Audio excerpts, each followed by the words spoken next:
participar en la motricidad ocular prácticamente. Este sería uno de ellos. Luego viene el cuarto y luego viene el sexto. Cada uno de ellos tiene una participación exclusiva en lo que viene a ser los movimientos oculares y de esa forma poderle dar las características que conocemos de lo mismo. Si hablamos nosotros de este nervio del motor ocular común, si vemos tanto la parte anatómica como la parte funcional, pues vamos a ver que tiene un origen a partir de dos masas nucleares, que se la conoce una de ellas, que es la eferente o motora, que van a estar en el tegumento mesencéfalo por encima de los acueductos de Silvio. ¿Qué significa esto más o menos? Que sería a nivel, si ustedes se imaginan la parte anatómica del cerebro, a partir del cuadrigémino superior, es decir, a eso se lo conoce como tubérculos. En ese sector, es decir, en la parte central, por encima de ellos estarían, son los tegumentos. Entonces, las otras células, el otro grupo, cada uno de estos, van a salir o se lo van a considerar prácticamente a este grupo celulares de dos tipos. Uno de ellos que vendrían a ser los somáticos y otro que vendrían a ser los viscerales. Estos de aquí son los que tienen los que van a llevar las funciones parasimpáticas y son los que van a ver funciones que tienen propia de ese sector. Es decir, son individualizadas. A esto de aquí lo vamos a conocer. ¿Quién es el que hace esa función individualizada? Un núcleo, que es el Edinger-Westphal. ¿Qué es lo que queremos con esto que ustedes comprendan?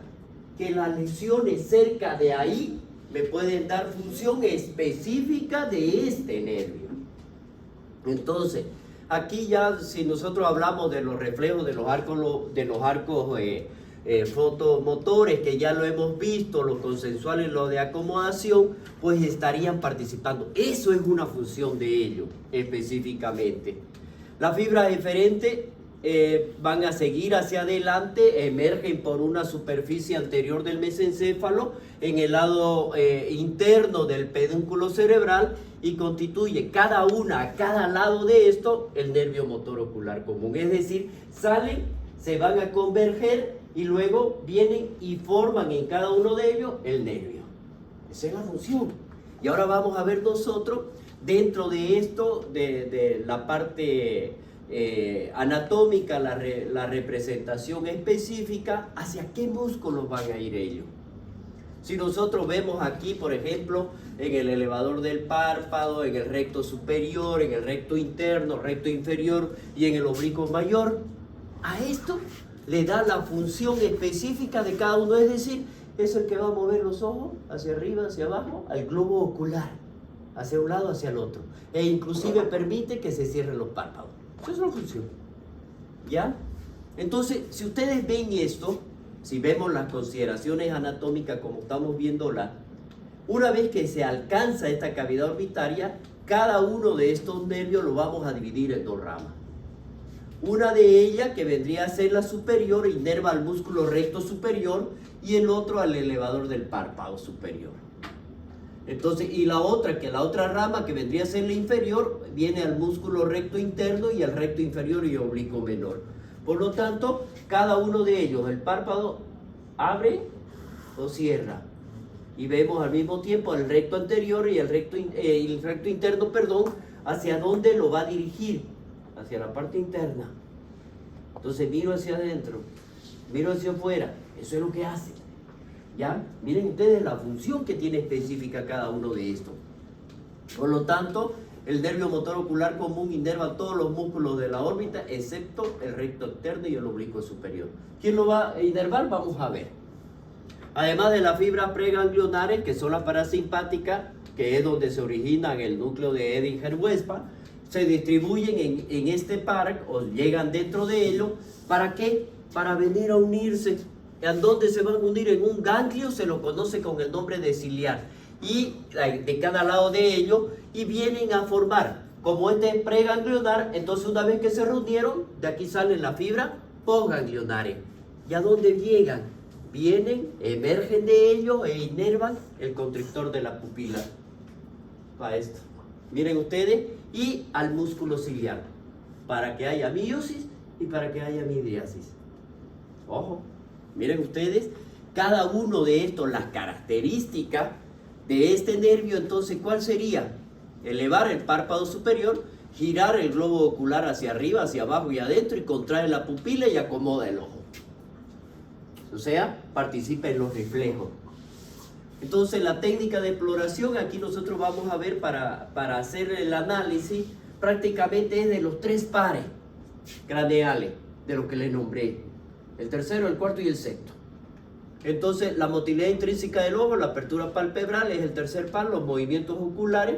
La motilidad intrínseca del ojo es la pupila, es decir, ¿qué es lo que vamos a observar nosotros en la pupila? Vamos a observar la forma, el contorno, la situación, el tamaño, la simetría, si existe o no existe el hipo pupilar, el cierre o la apertura completa, reflejo fotomotor, reflejo consensual y el reflejo de la acomodación y convergencia. Es decir, aquí nosotros vamos a ir viendo las características de cada uno. Ahora, en general, ese es el método exploratorio. ¿Cómo lo vamos a hacer? Empecemos primero con lo que nombramos, la motilidad extrínseca. ¿Cómo la vamos a ver? ¿Cómo la vamos a analizar? Primero tenemos que explorar lo que es la apertura palpebral de cada ojo. Inerva, dijimos, el músculo elevador del párpado. A simple inspección, la fascia permite darse cuenta si las dos aperturas son iguales, si no son, si baja o no baja el párpado superior, si desciende uno más que el otro, se llama una atopsis palpebral, y eso tendríamos que ver entonces. Ya decimos nosotros, si existe una atopsis palpebral, es decir, no tan simétrica y no tan a la misma altura, y esta está más baja acá, entonces, ¿qué es lo que decimos? Hay una atopsis. ¿Quién es? ¿Quién es el que lo está comprometiendo? ¿Motor ocular? ¿Cómo? Eso es lo que vamos a ver.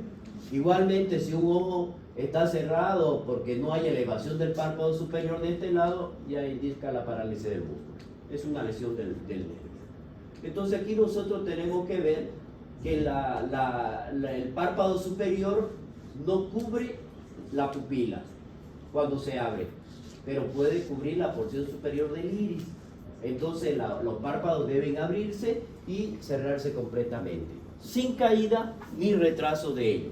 Es decir, ambos se deben cerrar igual y ambos se deben abrir igual. Es decir, al mismo tiempo, a la misma altura y la misma.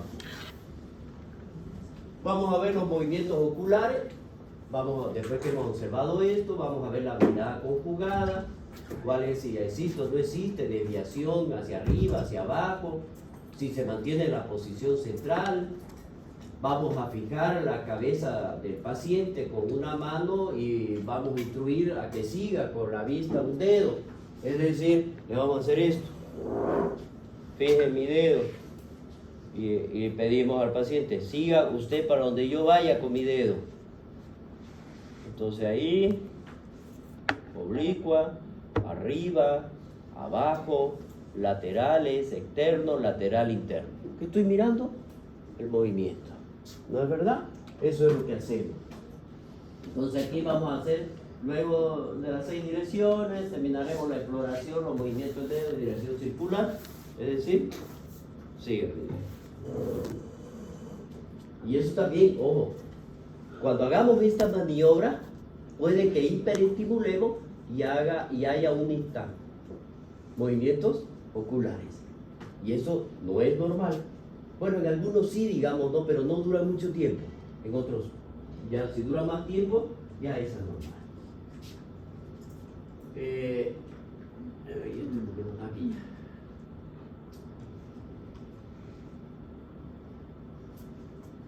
¿Me batería? Parece. Bueno, aquí la motilidad intrínseca del ojo. No se mueve, ¿ya? Sí. Miren ahí, estamos viendo la apertura y el cierre. La apertura y el cierre. Entonces, doctor, la apertura es cuando pones la luz, se abre o se cierra. Se cierra. Se cierra. Cuando se saca, se abre. se abre. ¿Ya? Eso lo vamos a ver cuando hagamos este examen, ¿no? ¿Sí? No te voy a decir. Y ahí. ¿Lo vemos? Y ahí.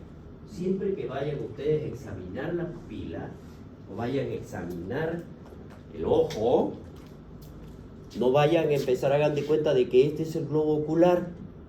No empiecen con la luz directa, no, siempre hacia afuera. Y luego recién la traen al ojo. Esa es maniobra. ¿Listo? Porque si no causa mayor daño. Entonces vemos la situación, la forma, el contorno, el tamaño y la simetría de la pupila. Vamos a ver en este caso, ¿no? Si es menor, y lo dijimos que lo normal, en este caso de la pupila era entre 2 a 4 milímetros, algunos dicen hasta 3, ¿ya? Pero entre 2 a 4 milímetros es lo normal, menor a 4, menor a 2 se conoce como miosis y mayor a 4, midriasis. Y ahí vemos si son iguales o no son iguales. Si no son iguales, el mismo contorno, el mismo tamaño, se llama anisocoria. Si mi paciente presenta anisocoria, entonces sí o sí tengo falla en el tercer papilar. No necesariamente, eso ya me está hablando de una falla central.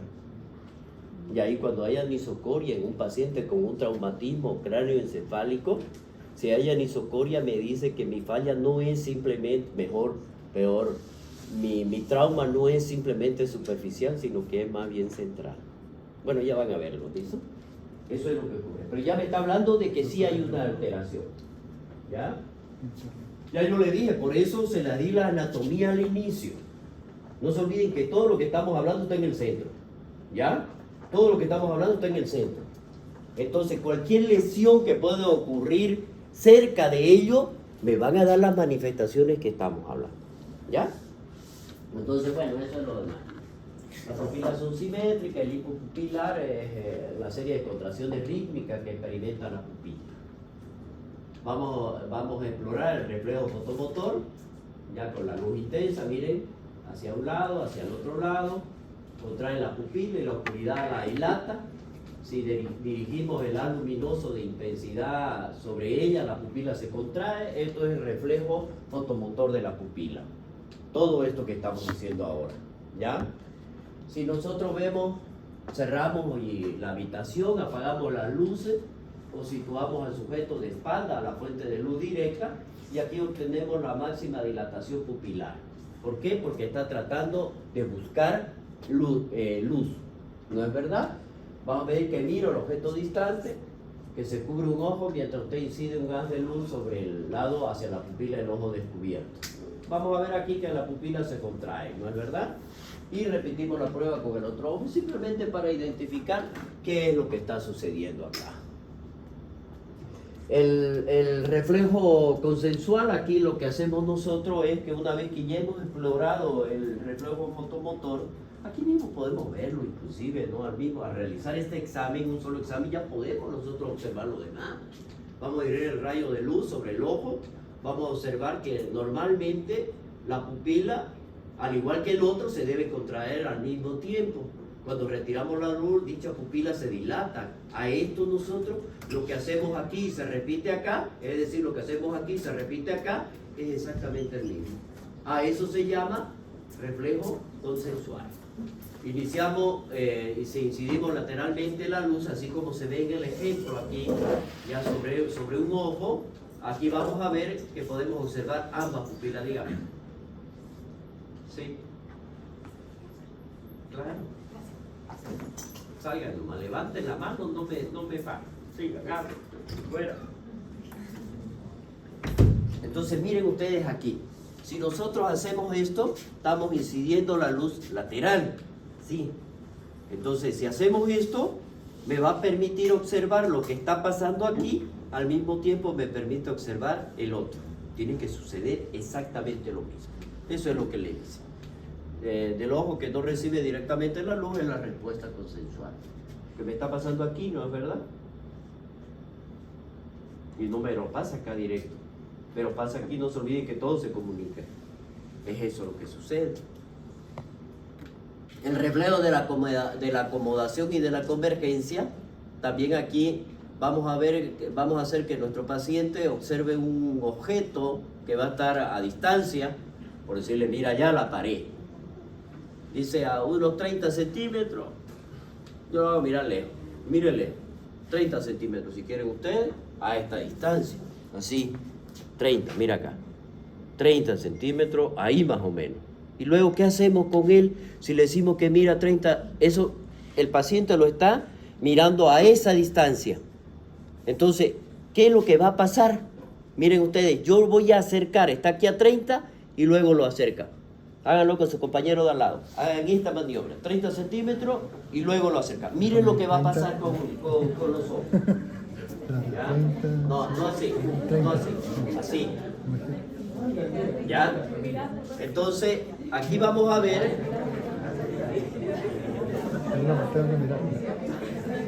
¿Cómo? O sea, ¿lo vamos acercando? Claro, no, así, mira. Están aquí a 30 centímetros, ¿no es verdad? A 30. Ojo, a ver, escuchen. ¿Qué es lo que están buscando? ¿Qué es lo que están contando? No, es la pupila la que tienen que ver ustedes. Porque ustedes están diciendo que mire distante, ¿no es verdad? Aquí. Y luego lo van a acercar. Y miren ustedes la pupila como primero se dilata y luego se contrae. No te acerquen mucho. Ya. Por eso le van a decir a su profesor, a los que no vayan a hacer práctica conmigo ahora, le dicen que hagan. Ah, sí. Bueno, eso. A eso se llama 2. Porque ahí tienen que ver ustedes, ojo, ahí van a evaluar 2 cosas ustedes. Van a evaluar la acomodación y van a evaluar la convergencia. La alumbra con la linterna. ¿Ya? Sí. ¿Qué fue? ¿De cuál es? Ah, del dedo. ¿Va a entrar al dedo?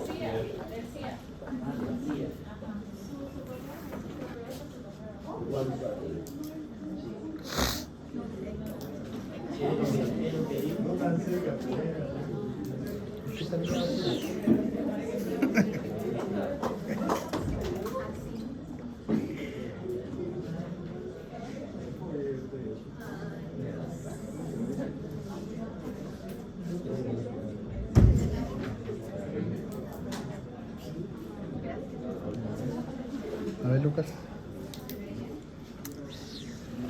Lo voy a poner ahí no para ver.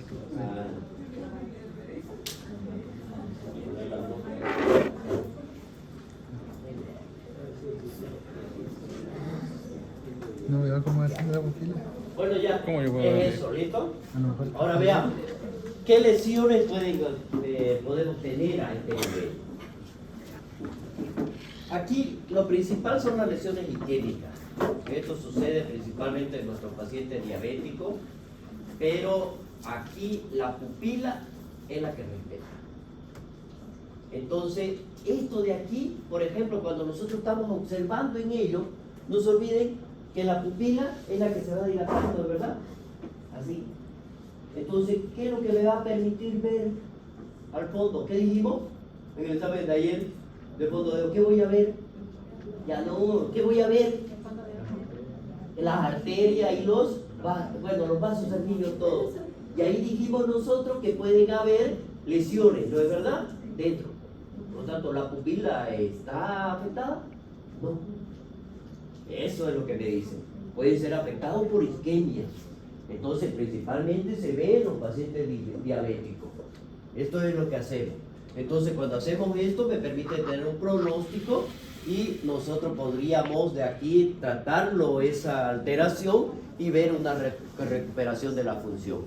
Por lo tanto, aquí las lesiones del núcleo del tercer par principalmente producen una ptosis palpebral en forma bilateral y anormalidades de la pupila en ambos ojos, en caso de que existiera una lesión específica. Este es el cuarto par. Este es un poquito más simple en su función, un poquito más simple, ¿ya? Si nosotros vemos aquí, su núcleo motor es somático y están también en el tegmento mesencéfalico por delante del acueducto de Silvio. Entonces aquí, a nivel de los tubérculos cuadrigéminos, es decir, estaríamos cerca del tercero.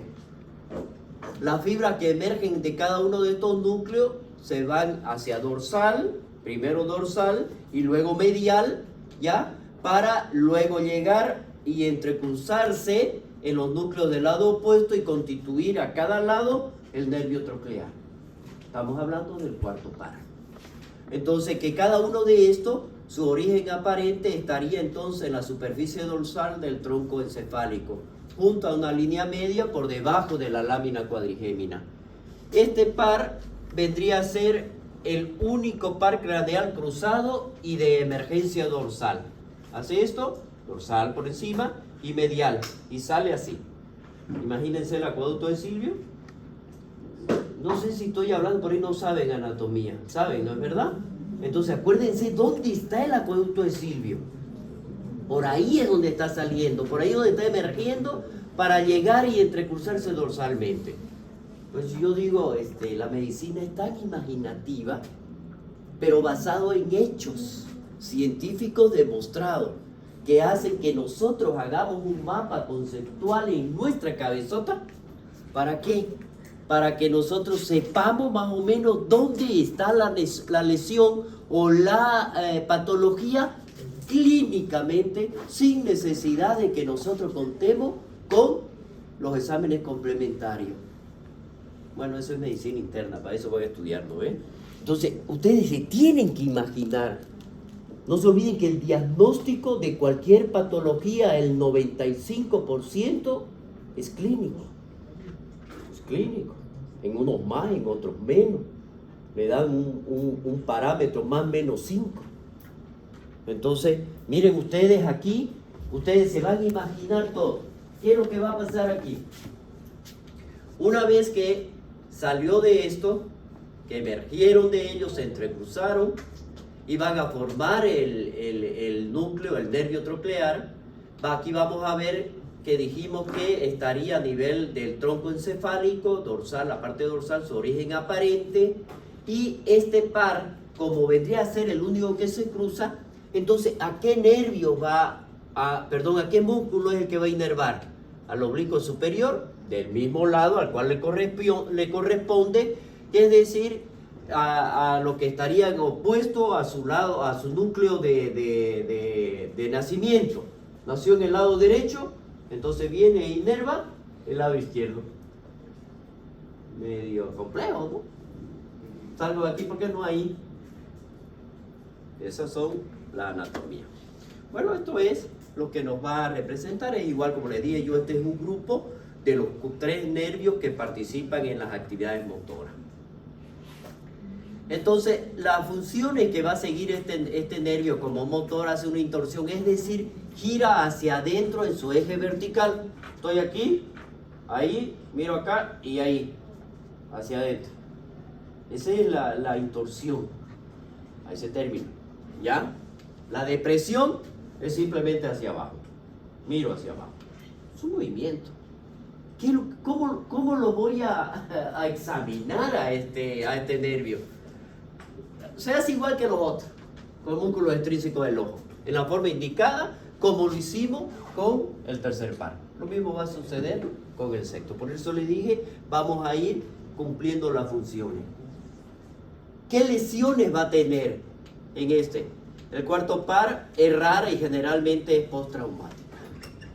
Aquí vamos a ver cuando es traumática es de mal pronóstico, cuando es idiopática es de buen pronóstico. ¿Qué significa idiopática?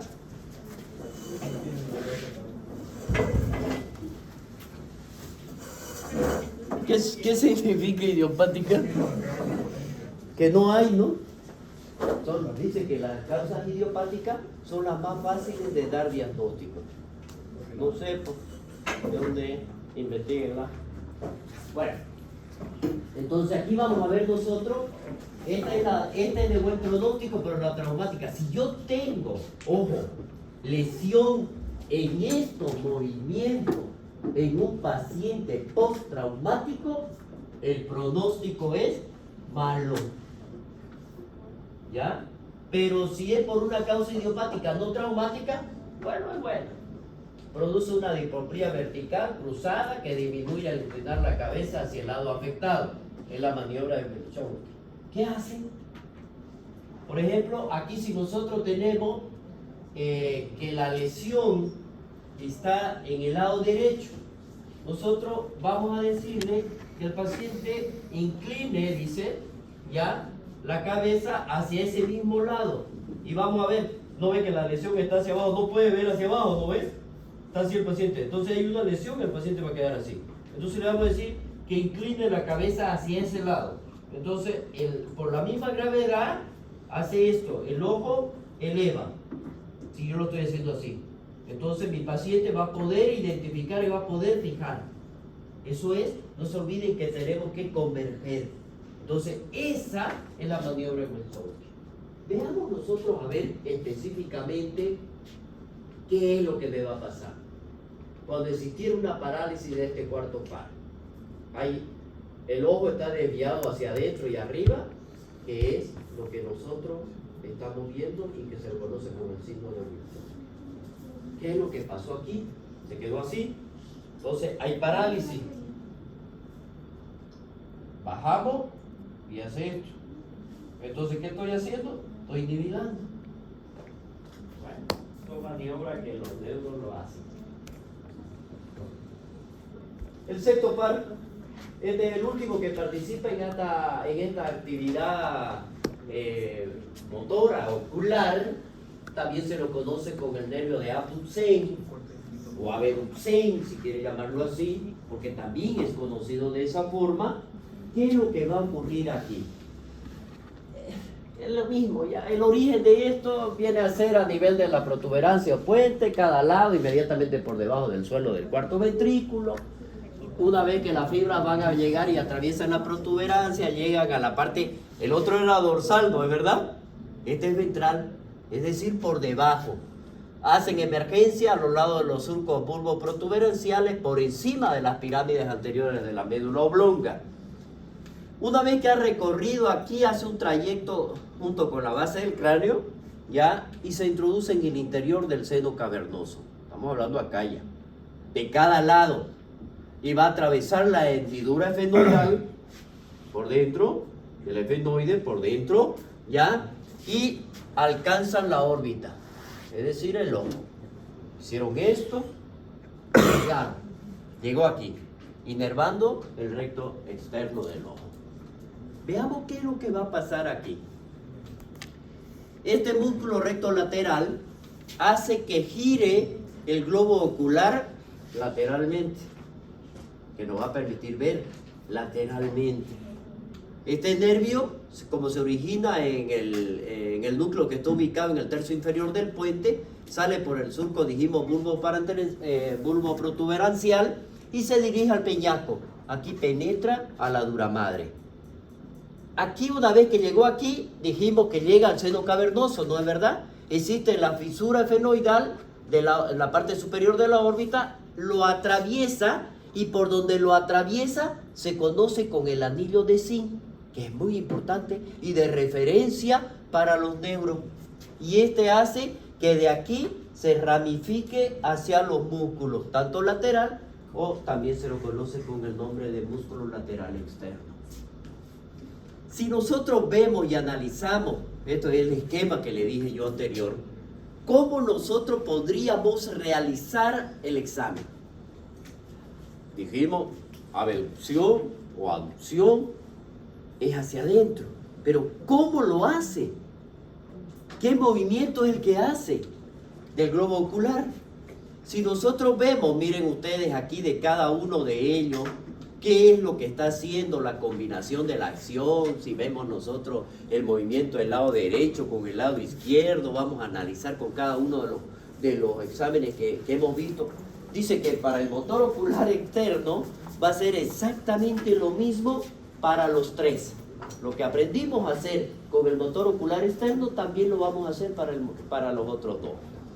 Si nosotros realizamos esta maniobra de cada uno, si vemos aquí, si las causas que dañaron a cualquiera de los nervios, al motor ocular externo, puede dañar también al sexto par.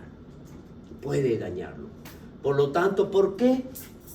Porque el trayecto que tiene es un poco más largo. Es un trayecto más largo.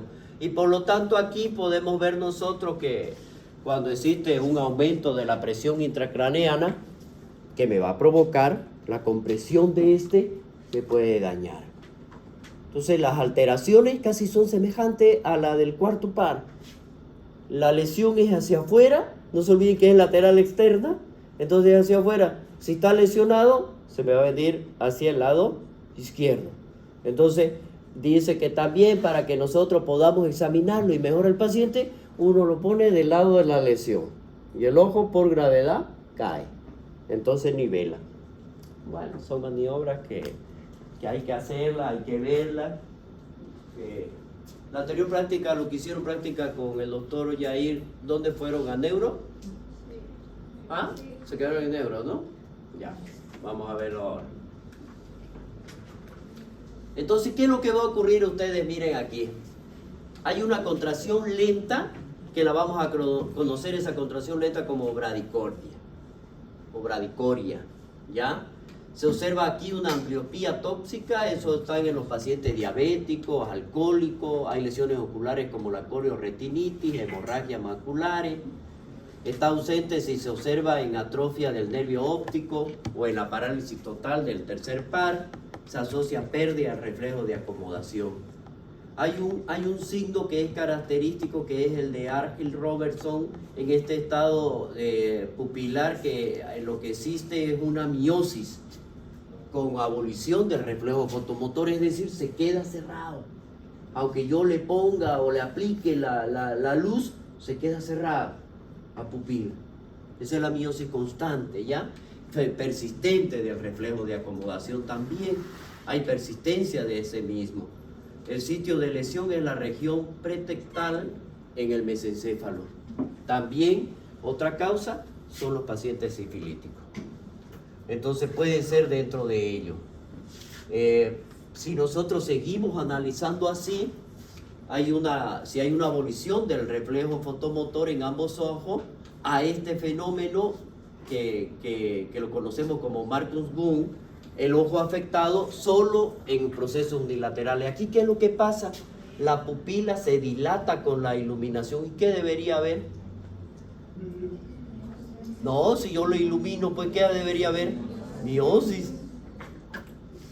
Ojo, se lo estoy dando. Así que anótenlo, pónganlo en rojo, lo que ustedes quieran. ¿Ya? No les necesito decirles pregunta de examen. ¿Ya? Porque esto es característico y eso nosotros lo tendríamos que ver. En la neuritis óptica retroocular, eso se puede ver. El reflejo idiomotor o cortical de Hub, en este caso, el sujeto está situado en la cámara oscura, es decir, en un cuarto oscuro. El paciente concentra su pensamiento en un foco luminoso. Entonces la pupila de ambos ojos se contraen. Está en un cuarto oscuro y está pensando en el foco, en una fuente luminosa intensa, si quieren en el sol. ¿Ya? Entonces, al pensarlo, solo con pensarlo,